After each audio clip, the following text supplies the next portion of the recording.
नमस्कार दर्शकों, पंडित ज्योतिष चैनल में आप सभी का हार्दिक स्वागत है।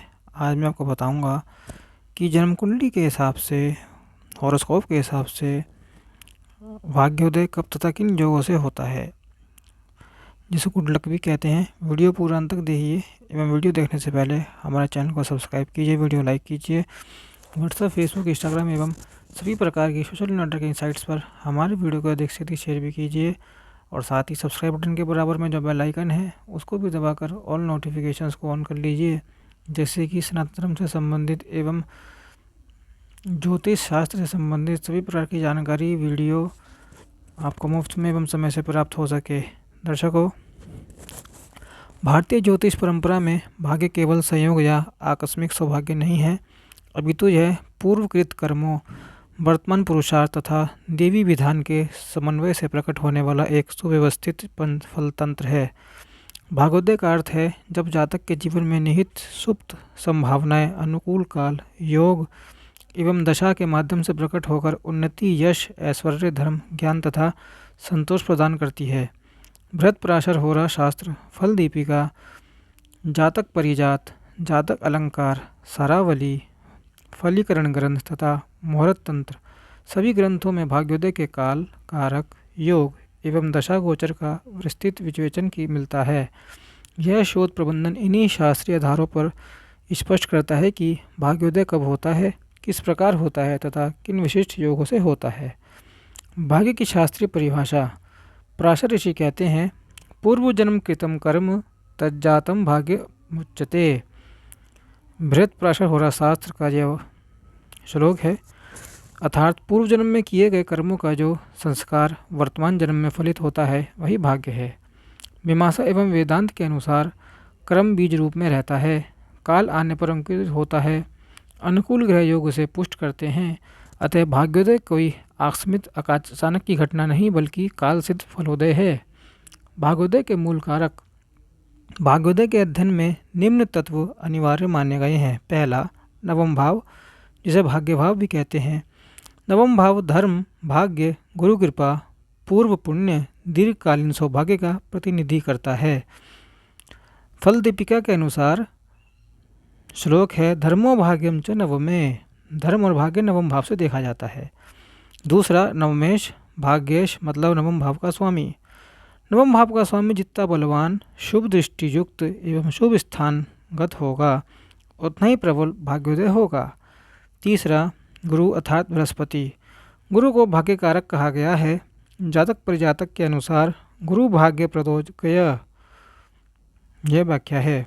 पंचम भाव, पूर्व जन्म पुण्य, बुद्धि, मंत्र सिद्धि तथा भाग्य के सक्रिय होने का सेतु। पांचवा, दशा मुक्ति अंतरदशा। भाग्य सभी फलित होता है जब उसका काल आता है। भाग्योदय का काल निर्धारण। पहला, दशा द्वारा भाग्योदय। पराशर सिद्धांत के अनुसार नवमेश की महादशा, गुरु की महादशा, पंचमेश की महादशा, नवम भाव स्थित ग्रह की दशा भाग्योदय के प्रमुख काल होते हैं। दशायाम बलिनो भावा फलंती। व्रत पराशर होरा शास्त्र में इस प्रकार कहा गया है, यदि नवमेश उच्च स्वक्षेत्री, मित्र क्षेत्री या केंद्र त्रिकोण में हो तो उसकी दशा में अत्यंत स्पष्ट भाग्योदय होता है। दूसरा, गोचर द्वारा भाग्योदय। विशेष रूप से गुरु का नवम, पंचम, लग्न या दशम गोचर, शनि का त्रिकोण या उपचय गोचर, गुरु शनि की युति या दृष्टि भाग्योदय को सक्रिय एक्टिवेट करते हैं। सारावली के अनुसार गुरु त्रिकोण सौख्यम भाग्य वृद्धि। तीसरा, आयु विशेष में भाग्योदय। शास्त्रों में कुछ आयु खंड बताए गए हैं। षोडश से पंचविंशति शिक्षा आधारित भाग्य होता है। अष्टविंशति से 60% कर्मोत्थान का भाग्योदय होता है। चत्वारिशत के पश्चात स्थिर भाग्योदय रहता है। विशेषतः यदि गुरु बलवान हो तो चत्वारिशत के बाद जीवन का वास्तविक उत्कर्ष होता है। भाग्योदय कराने वाले प्रमुख योग। अब हम उन शास्त्रीय योगों का विवेचन करते हैं जिनसे भाग्योदय स्पष्ट रूप से होता है। पहला, धर्म कर्माधिपति योग, जब नवमेश और दशमेश युति करें या परस्पर दृष्टि रखे तो यह योग बनता है। बृहत पराशर होरा शास्त्र के अनुसार व्याख्या इस प्रकार है, धर्म कर्माधिपत्येन राजयोग प्रजायते। यह योग सर्वोच्च भाग्योदय का कारक है। दूसरा, राजयोग और महापुरुष योग। भाग्योदय का उत्कर्ष राजयोगों से होता है। हंस योग गुरु, मालव्य योग शुक्र के द्वारा, शश योग शनि द्वारा, भद्र योग बुध द्वारा और रोचक योग मंगल द्वारा। फल दीपिका के अनुसार विवेचना इस प्रकार है। महापुरुष योगे जाते ख्यातिम यशश्च लभेत। तीसरा, लक्ष्मी योग। जब नवमेश बलवान हो, लग्नेश से संबंध बनाए, शुभ ग्रहों से दृष्ट हो तो लक्ष्मी योग बनता है। यह योग धन, ऐश्वर्य तथा स्थायी सौभाग्य देता है। चौथा, भाग्य लाभ योग।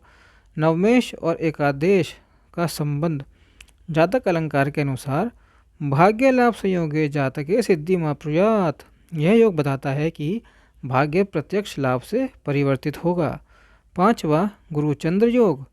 जब गुरु और चंद्र केंद्र या त्रिकोण में हो, परस्पर दृष्टि या युति में हो तो यह योग बनता है।